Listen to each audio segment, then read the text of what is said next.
Judith Harrison took a sip of her morning coffee and gazed out the living room window. It had been 6 months since they moved to this quiet suburban neighborhood, and while she was still getting used to some aspects, it was an ideal environment for raising Harper. Before giving birth, Judith had built a 12-year career as a creative director at Creative Spark, a major advertising agency. Her campaigns had won numerous awards, and she was a respected figure in the industry. "Judy, I've warmed up Harper's milk," Eric's voice called from the open kitchen connected to the living room. Eric was an up-and-coming architect who had recently gained attention for his sustainable, environmentally friendly home designs. The two had met 7 years ago when Eric participated as a consulting architect in an environmental protection campaign that Judith was working on. "Thank you," Judith smiled. "She's still sleeping." Unusually sound all through the morning. Eric gave her a warm smile and picked up his coffee cup. "Your mother's coming today, right?" Judith's expression clouded slightly. Her mother, Eleanor, was a former high school teacher who had been feared by her students as the Iron Lady. Her strict, uncompromising personality hadn't changed at home, and Judith spent her childhood constantly trying to meet her mother's high expectations. "Yes, she's coming at 11. She says it's for Harper's 5-month birthday." Eleanor had suddenly lost her husband to a heart attack 10 years ago, and since then, her dependence on and desire to control Judith had intensified. When Judith graduated from college, became independent, and rented her own apartment, Eleanor opposed it as wasteful. She wasn't pleased about Judith's marriage to Eric at first either, claiming that it would interfere with your career. After getting married, Judith consciously began to distance herself from her mother, limiting contact to weekly phone calls. However, Harper's birth changed everything. Eleanor became abnormally attached to her grandchild and started visiting almost every week. "Need any help?" Eric placed his hand on Judith's shoulder. "I'm fine. Mom said she'd bring a cake, so I'll just prepare some coffee." "Your mother has been coming over a lot lately," Eric said. "She seems to have changed since Harper was born." Judith answered with slight hesitation. "Yes, but I'm a bit worried about Mom lately.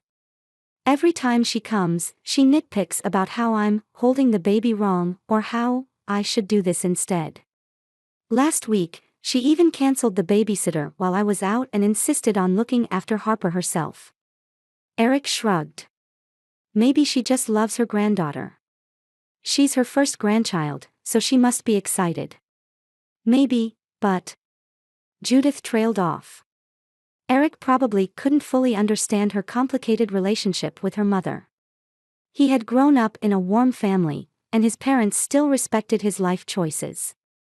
Judith heard Harper's soft fussing through the baby monitor. "Sounds like she's awake." She headed to the bedroom upstairs and entered the bright room with light blue wallpaper. In the crib, Harper was waving her tiny arms and legs.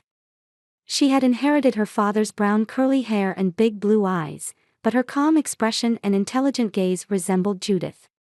"Good morning, my little treasure," Judith gently lifted the baby. Harper looked up at her mother's face and smiled, touching her cheek with her tiny hand. In that moment, all worries and anxieties seemed to disappear. Eric was standing at the door. "Watching you two makes me feel like the happiest person in the world." "We are happy," Judith smiled. "Whatever happens, I want to protect this happiness." The doorbell rang. "Mom seems to have come early," Judith said, holding Harper in her arms. "Eric, could you get the door?" When Eric opened the door, Eleanor Finch was standing there. Short, neatly arranged white hair, a pearl necklace, and a perfectly tailored navy suit. Her usual stern expression, but today she looked a bit different. There was a rare excitement on her face.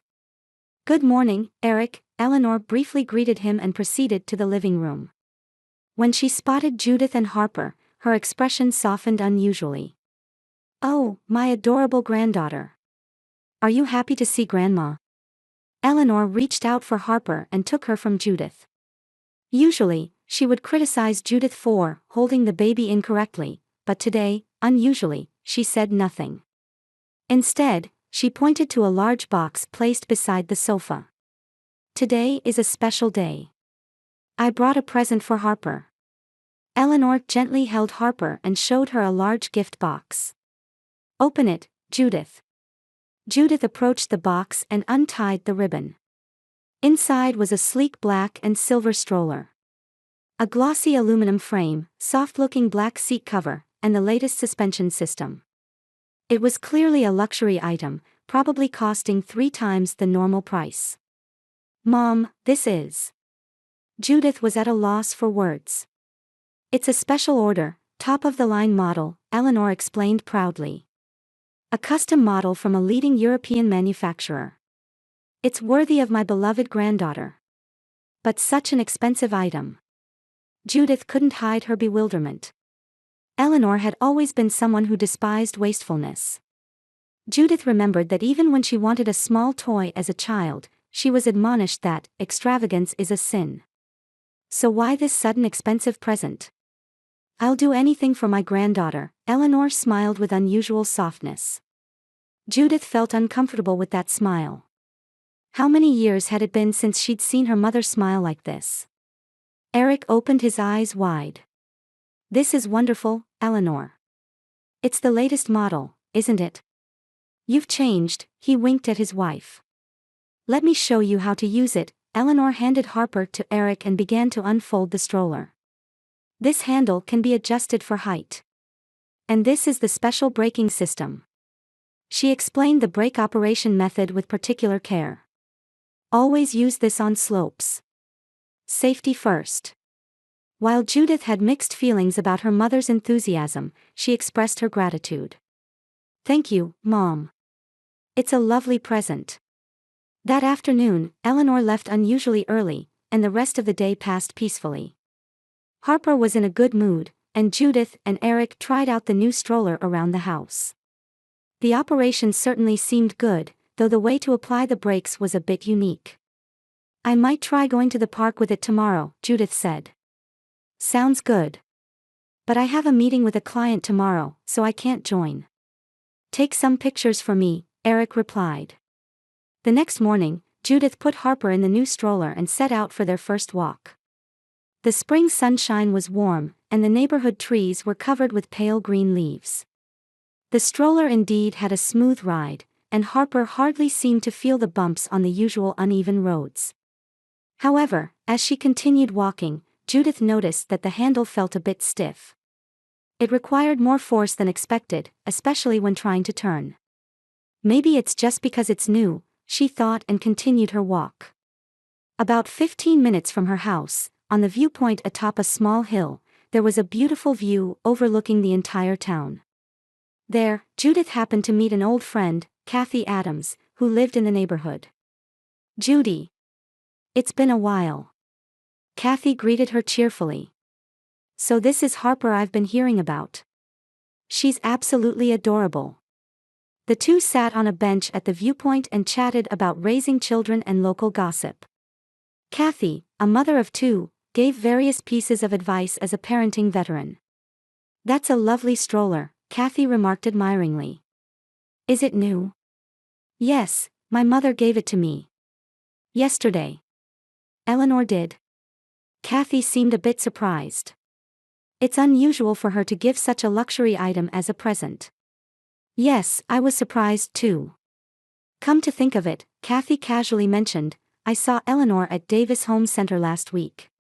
She was shopping in the tools section. Has she developed an interest in DIY? Judith frowned. It was hard to imagine Eleanor being interested in DIY. She was the type who would say, it's unladylike for women to handle tools, and leave all home repairs to professionals. There must have been something special going on, Judith answered lightly, but something nagged at her. On her way home, Judith recalled Kathy's words. The fact that her mother had been shopping at a tool store and the sudden expensive gift. Could there be a connection? Such thoughts crossed her mind, but she told herself, I'm overthinking this. On her route home, there was a gentle slope leading to her house. Normally it wouldn't be noticeable, but today, pushing the stroller, she was more cautious than usual. As she reached the top of the slope, Judith checked the brakes. She operated the lever as Eleanor had explained, but something felt off. That's strange. And then, suddenly, something terrifying happened. The stroller's brakes stopped working. Despite her firmly gripping the handle, the stroller slipped out of her hands as if it were alive. The stroller began to speed down the slope. Judith's hands left the handle, and she lost her balance for a moment, coming to a stop. "Harper," she screamed, immediately regaining her composure and starting to chase after it with all her might. The stroller accelerated as it continued down the slope. The four wheels rotated smoothly, and the stroller was heading straight toward the intersection at the bottom.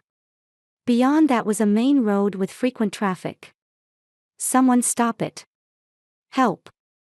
Judith shouted desperately as she ran downhill. She had never run this fast in her life. But she couldn't catch up with the stroller, which was aided by gravity. People walking on the slope looked at the situation with surprised faces, but the stroller passed by before they could react. "Someone help!" Judith's anguished cries echoed throughout the neighborhood. Her heart was pounding so hard it felt like it would burst out of her chest. The intersection was approaching. If it went past there, it was too terrifying to imagine. At that moment, a large man darted out from the sidewalk and began sprinting toward the stroller with all his might. He moved with astonishing speed, heading like a missile toward the stroller. The man caught up with the stroller just before it entered the intersection. He caught it, absorbing the impact with his body, and planted his feet firmly on the ground to gradually reduce its speed. His shoe soles left marks on the asphalt from the friction, and finally, the stroller came to a halt. Judith arrived at the scene, barely able to breathe. The man moved the stroller to a safe position and checked inside. "It's okay, the baby is safe." Harper looked surprised but wasn't crying. With trembling hands, Judith picked up her daughter and held her tightly to her chest. Thank you so much, if you hadn't been there." "I'm Trevor Washington," the man introduced himself. He was a large black man with an athletic build. "Former NFL player. I react instinctively in situations like this." "I'm Judith Harrison," she said tearfully. "Thank you so much for saving my daughter." Trevor was limping slightly. "I might have sprained my ankle, but it's nothing serious. I'm just glad your daughter is safe." People began to gather around, and someone had already called an ambulance and the police. Judith, holding Harper tightly, thanked Trevor repeatedly. Her mind was in confusion. Why had the brakes stopped working? How could this happen with a brand new stroller? At that moment, her smartphone rang. Looking at the screen, she saw it was a call from her mother. With trembling hands, she answered the phone, and Eleanor's voice came through. "Judith? How was your walk? How's the stroller working?" "Mom." Judith was at a loss for words. There seemed to be something expectant in Eleanor's voice. "I'll call you back later," she answered briefly and hung up. Amid the confusion and fear, one question arose in her mind. Was this really an accident? As the ambulance siren blared, Judith cradled Harper in her arms. Her whole body was still trembling, and she couldn't help but check and recheck that her daughter was unharmed. Paramedics were examining Trevor's ankle, and 2 police officers were recording the situation. "We need to examine the stroller," said one of the officers, Detective Johnson, who seemed to be a veteran, "to identify the cause of the accident." Judith agreed. Was this really just an accident? Detective Johnson furrowed his brow. "What do you mean?" Judith told him about the unnaturally timed call from her mother. She also mentioned that her mother had given her this stroller as a present the day before, and that a friend had spotted her mother at a tool store. It might just be a coincidence, but... She trailed off. It was unbelievable to suspect her own mother. "We'll investigate all possibilities," Detective Johnson replied with a serious expression. "We'll take this stroller as evidence." After the police car and ambulance left, Judith thanked Trevor again and exchanged contact information with him. "Thank you so much. If you hadn't been there, Don't worry about it, Trevor smiled kindly. What matters is that your daughter is safe. When Judith returned home, Eric had rushed back from work. Seeing Judith and Harper, he hurried over and embraced them both. What happened? I got a call from the police.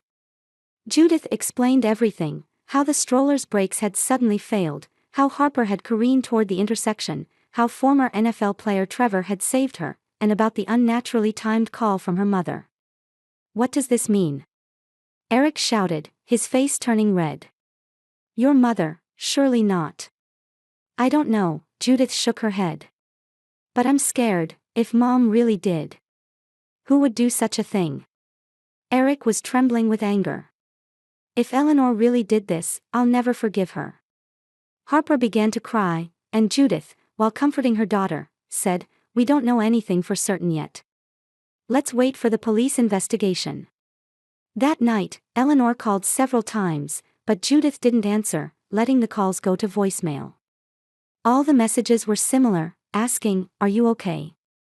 Did something happen? I'm worried.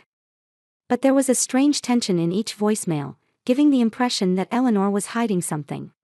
The next morning, Detective Johnson came to visit in person. His expression was sterner than yesterday, and he was holding a file. Mrs. Harrison, I'm here to share our findings, he said as he sat in the living room. The stroller's braking system was clearly tampered with. According to expert analysis, it was a deliberate modification designed to look like a malfunction. Judith and Eric were speechless. Specifically, the brake wire was cut at a particular angle to ensure it would completely sever after a bit of use. This was not an accident but a planned act. You mean, someone intentionally? Judith said in a trembling voice. Yes. Someone deliberately put Harper in danger, the detective said with a stern expression. And after checking the security camera footage, we've confirmed that Eleanor Finch stopped by Davis Home Center before bringing the stroller home. The room fell silent. Judith felt her chest tightening. Eric clenched his fists, seemingly struggling to contain his anger. However, we don't have definitive evidence yet, the detective continued. We're applying for a warrant to search your mother's home, but in the meantime, please think if there's anything else that might be relevant. After the detective left, Judith and Eric sat in silence.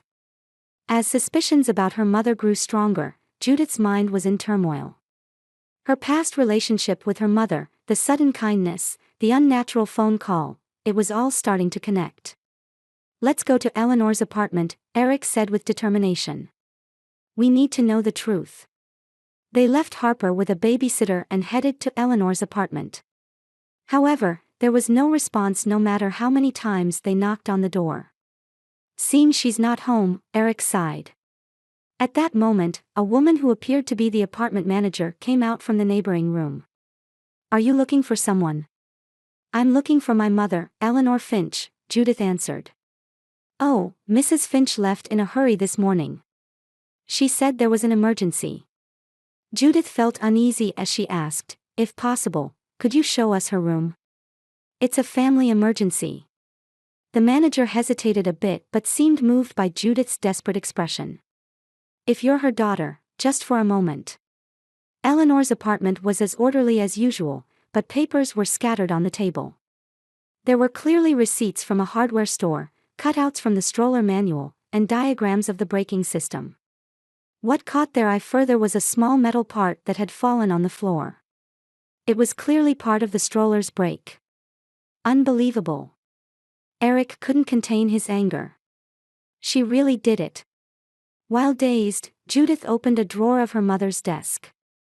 There was a neatly bound diary. Normally, she would never read someone else's diary, but the situation was extraordinary. She opened the page with the most recent date. The words written there made Judith tremble uncontrollably. Judith is drifting away from me. That child is taking everything away. My daughter's affection belongs only to me. Since Harper's birth, Judith prioritizes that child over me. Phone calls have decreased, and visit times have shortened. At this rate, my existence will be erased. Turning more pages, even more disturbing content followed. If only Harper weren't there, everything would return to normal. Judith would come back to me. A mother's death hurts a daughter, but it heals with time.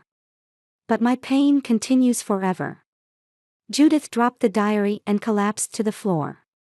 Eric supported her and embraced her. This is a nightmare, Judith said in a trembling voice.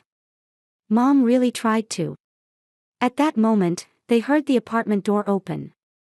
When they turned around, Eleanor was standing there. Her face was momentarily filled with surprise, but quickly returned to a calm expression. What are you doing?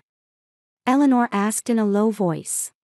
Her eyes were fixed on the diary that had fallen to the floor. Judith stood up. Why? How could you? What are you talking about? Eleanor said nonchalantly. Entering my room without permission, Judith, I don't remember raising you that way. Eric said in an anger-filled voice, that's enough. The evidence is right there. It's clear that you tampered with the stroller. Nonsense. Eleanor raised her voice. I would never do such a thing. Judith picked up the diary with trembling hands and showed her mother the open page. What is this? Mom, it's all written here. The color drained from Eleanor's face. That's just a fantasy. I wrote it on a bad day. Did the stroller break wire also break due to fantasy? Eric pointed at the part that had fallen on the floor. Is the hardware store receipt also a coincidence? Eleanor was silent for a moment. Then suddenly, her expression changed. Her composure crumbled, and anger and hatred appeared on her face. Yes, it was me, she shouted. That child stole your love from me. Since she was born, you haven't paid any attention to me. While trembling at her mother's explosive emotions, Judith tried to respond calmly. Mom, I'm just living my own life. Harper is my child, your granddaughter. We're all family. Your life. Eleanor said mockingly. You are a part of me. I created you. I dedicated my entire life to you, and you neglect my affection and give everything to that baby? Unforgivable. There was a manic light in Eleanor's eyes. She went to the kitchen counter and took something out from a drawer. A moment later, Judith and Eric realized it was a knife. Please calm down, Eric said cautiously. He was slowly changing his position to stand between her and Judith. If only that child weren't there, everything would go back to normal, Eleanor said, gripping the knife. Judith would come back to me. Eric took his cell phone from his pocket and pressed the buttons behind his back to call 911. He nodded slightly, signaling Judith to buy time. Judith took a deep breath and faced her mother directly. Mom, this isn't a competition. Harper is my child. Just as you loved me, I love her. That's natural. No. Eleanor shouted. It's not the same as what I did for you. I sacrificed everything for you. Since your father died, you've been my everything. That doesn't mean I should belong only to you, Judith said quietly but firmly. Love isn't about possession. It's about sharing. Eleanor's hand began to tremble. Tears welled up in her eyes. But, you're drifting away from me. I'll be alone. That's not true, Judith stepped forward. I love you, Mom. But I also love Harper. They're not separate things.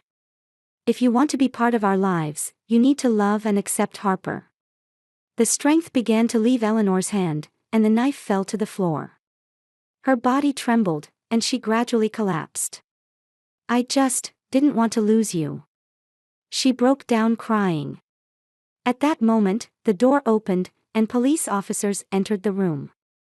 They quickly assessed the situation, seeing the fallen knife and scattered evidence.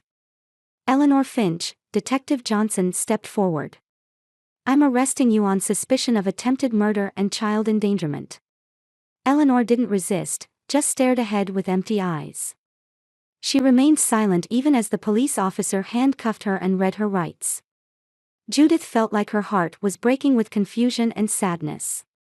Watching her mother being taken away, she was assaulted by complex emotions: anger, sadness, the pain of betrayal, and, strangely, sympathy for her mother. "Are you okay?" Eric embraced her. "No," Judith answered honestly. "But someday, I'm sure I will be." The truth had come to light, but the scars wouldn't heal easily. Her mother had tried to kill her grandchild. It would take time to accept that reality.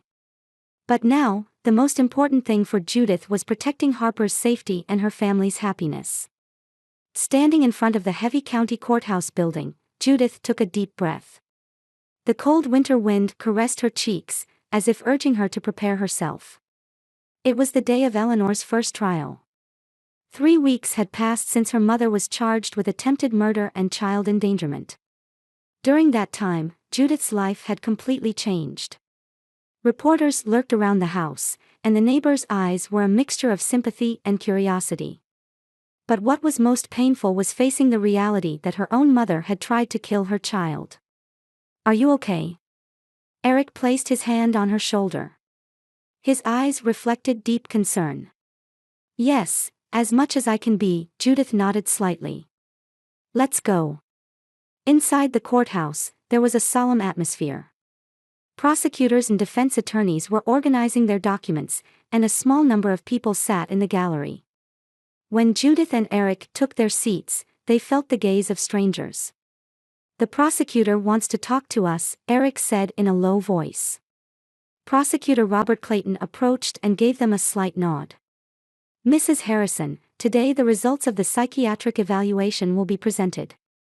Eleanor has been diagnosed with pathological attachment disorder and borderline personality disorder." "What does that mean?" Judith asked.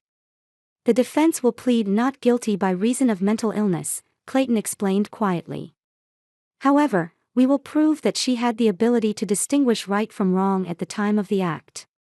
Your testimony will be very important." When Eleanor was brought into the courtroom, Judith's heart raced. Her mother looked thinner and paler than before. Seeing her in an orange prison uniform with handcuffs was surreal. When their eyes met, complex emotions floated in her mother's gaze: hatred, love, sadness, regret. The trial began, and the prosecution made its opening statement. Prosecutor Clayton clearly explained the details of Eleanor's tampering with the stroller, the evidence of the crime, and the contents of the diary. The defendant deliberately attempted to kill her granddaughter. It was an act born of pathological attachment to her daughter and jealousy toward her granddaughter. The defense countered, "My client suffers from severe mental illness and lacked the ability to understand and control her actions at the time. She is not a criminal who needs punishment, but a patient who needs treatment." Trevor was called as a witness. Despite limping slightly, he stood at the witness stand with a dignified attitude. "What do you think would have happened if that stroller had passed through the intersection?" the prosecutor asked. Trevor answered with a serious expression, "If it had continued, it would have certainly resulted in a fatal accident. A large truck was about to pass through the intersection. The stroller, with its brakes failing and out of control, would have been directly hit by the truck." Tension ran through the courtroom. Judith clutched her handkerchief with trembling hands. Over the next few days, the trial continued. Judith also took the stand and detailed her relationship with her mother, the circumstances under which the stroller was given, and the events of the day of the incident. Her voice occasionally trembled, but she felt the importance of conveying the truth. "What kind of mother was Eleanor to you?" the defense attorney asked. Judith took a deep breath. "My mother was strict, with high expectations, and sometimes controlling. But I know she loved me. I just understand now that her way of loving wasn't healthy." As the trial continued, Judith began seeing a psychologist for support. Counselor Dr. Sharon Murphy, a warm and understanding woman, helped Judith face her own emotions. "I'm afraid I might unconsciously repeat my mother's patterns," Judith confided during one session. "Just being aware of that is already a big step," Dr. Murphy smiled. "We all carry patterns we learned from our parents. But by recognizing them and consciously choosing, we can change them." At home, Eric was supporting her with all his might, but he too was confused. To be honest, he confided one night, I don't know how to face Eleanor. She's your mother, but she's also the person who endangered Harper. I don't know either, Judith answered honestly. For now, we can only take it one day at a time. There was unexpected support as well. One day, Trevor visited Judith's house. The large man was carrying a bouquet of flowers and a stuffed animal as presents for Harper. How are you doing? He asked as he sat in the living room. Getting better, little by little, Judith smiled. Actually, Trevor hesitated a bit and said, I've experienced complicated family relationships too. My father was an alcoholic, and my mother was codependent. It took me years to escape that environment. His frank confession made Judith feel her heart opening. Trevor continued, I learned that while you can't change the past, how you respond to it is up to you. Trevor's words resonated deeply with Judith. For the first time, she began to have the courage to express her emotions frankly. Anger, sadness, the pain of betrayal, she started to understand the importance of acknowledging and feeling these emotions. On the final day of the trial, Eleanor suddenly stood up and asked to speak. As the courtroom fell silent, she began to speak in a trembling voice. I admit my guilt, Eleanor said. I am ill. But that's no excuse. I tried to control my daughter because I loved her too much. My actions toward my granddaughter were wrong, unforgivable. Her confession caused a stir in the courtroom. Eleanor's attorney seemed surprised but quickly recovered and stated, given my client's condition, we request a reduced sentence on the condition of treatment. Finally, the judge asked Judith for a victim impact statement. She slowly stood up and took a deep breath. I cannot hate my mother, Judith began quietly. She raised me and loved me. But that love became distorted. I can't forgive her yet either. I love my mother, but I cannot forgive the act that endangered me and my daughter. She paused once and looked toward her mother. Eleanor had her head bowed and was crying. I want my mother to receive appropriate treatment. And I hope that someday she will truly understand and heal. After considering all testimony and evidence, the judge delivered the sentence. Eleanor Finch is sentenced to mandatory treatment in a psychiatric facility and 5 years of actual imprisonment. At the verdict, the courtroom fell silent. Eleanor nodded slightly and looked at Judith one last time. In her eyes was regret and something else, perhaps a sense of release. Outside the courthouse, the winter sun was peeking through the clouds. Judith gripped Eric's hand tightly. What now? Eric asked gently. Someday I might be able to forgive my mother, but now I want to focus on healing myself and my family, Judith said with determination. Trevor approached them. That was tough, he said kindly. Without you, this day wouldn't have come, Judith thanked him sincerely. I'd like to continue to be there for you guys, Trevor smiled. If it's all right, could I come visit Harper sometimes as her honorary uncle? Judith and Eric agreed with smiles. In an unexpected way, their family had gained a new connection. The soft spring sunshine enveloped the entire park. Harper, now 2.5 years old, was chasing butterflies with her brown curly hair fluttering in the breeze. Harper, don't go too far. Judith called from the bench. Judith's family life was gradually returning to normal. Of course, they weren't completely free from past trauma, but they had succeeded in building a healthier family relationship.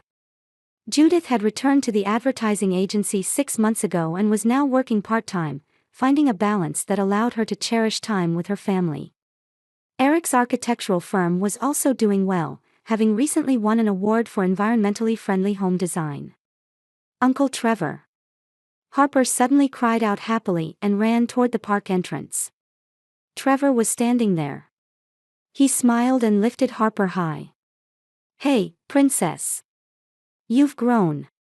True to his promise, Trevor visited them regularly and had become a special presence as Harper's Uncle Trevor.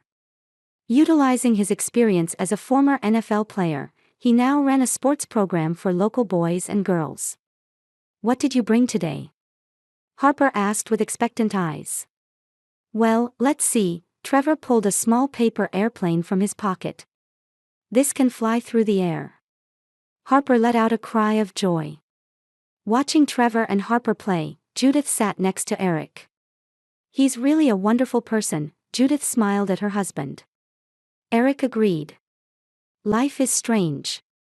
If that terrible event hadn't happened, we would never have met him. Judith looked a bit into the distance. I got another letter from Mom. Eleanor continued her treatment at the psychiatric facility in prison. At first, the content of her letters was confused and often tried to justify her actions. But recently, changes had been noticeable. According to the counselor's report, Eleanor was gradually beginning to recognize her behavioral patterns. Though still far from complete recovery, moments when she acknowledged her actions were wrong were increasing. What did she write? Eric asked quietly. This time, it was a bit different, Judith said. For the first time, Mom was truly apologizing. She wrote, I was only thinking of myself. I sincerely want to apologize for putting you and Harper in danger. Eric placed his hand on his wife's shoulder. That's a big step. According to the facility's psychologist, Eleanor had been justifying her actions to her cellmates, saying, I was trying to protect my daughter, but in a recent group therapy session, she had for the first time confessed, perhaps I was trying to protect myself. I'm not ready to meet her directly yet, Judith said quietly, but someday, maybe. Eric gently took her hand. There's no need to rush. Everything at your own pace. In the distance, Trevor was putting Harper on a swing. She looks really happy, Judith smiled. Thanks to you, Eric said. You're a wonderful mother. At those words, tears welled up in Judith's eyes. For a long time, she had been fighting the fear that she might become like her mother. But now, she was gradually overcoming that fear. Uncle Trevor, higher. Harper's voice could be heard. Trevor carefully pushed the swing, occasionally looking toward Judith and Eric with a smile. He too seemed to have found his place as a member of this family. As evening approached and the sky began to turn crimson, they left the park. Harper was perched on Trevor's shoulders, happily looking around. Judith and Eric held hands and followed. Back at home, Trevor was invited to dinner. Around the table, they laughed and shared memories. Even after Harper went to sleep, the adults continued their quiet conversation. Sometimes I think, Trevor said quietly, what if I hadn't been at that place that day? But you were, Judith said gently. That's what matters. As the night deepened and it was time for Trevor to leave, they exchanged goodbyes at the front door. Next Saturday, my little league team has a game, Trevor said. If you'd like, bring Harper along. We'll definitely come, Judith smiled. Harper will be delighted. After Trevor left, Judith and Eric headed to their bedroom. In the moonlight streaming through the window, Judith peeked into Harper's room. The little girl was sleeping with a peaceful expression. My relationship with my mother is complicated and may never completely heal, Judith whispered softly. But I won't repeat my mother's mistakes. Love isn't about possession, but giving freedom. That's the most important thing I want to teach Harper. Eric embraced his wife. An unknown future stretched before them, but they no longer had anything to fear. Together, they had finally emerged from the shadows of the past and begun walking in the light.